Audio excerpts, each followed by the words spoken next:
ElevenLabs is one of the most popular AI voice generation platforms right now, and the good news is, you can actually start using it for free. Whether you want AI voiceovers for YouTube, TikTok, podcasts, or simple text-to-speech projects, the free plan is a great place to begin. So in this guide, I'll show you how to use the ElevenLabs free plan step by step. First, open the ElevenLabs website in your browser.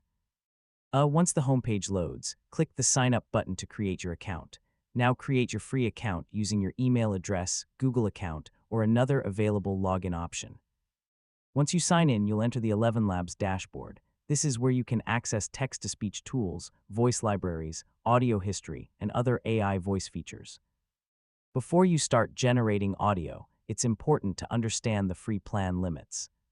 So you may have restrictions on monthly characters, voice cloning access, or advanced features depending on the current plan structure. And honestly, the free plan is perfect for testing AI voice generation before upgrading. So experiment with different voices, scripts, and settings to learn what works best for your content. And that's your step-by-step guide on how to use the ElevenLabs free plan. Hopefully now you have a clear starting point for creating AI voiceovers and text-to-speech audio without spending money.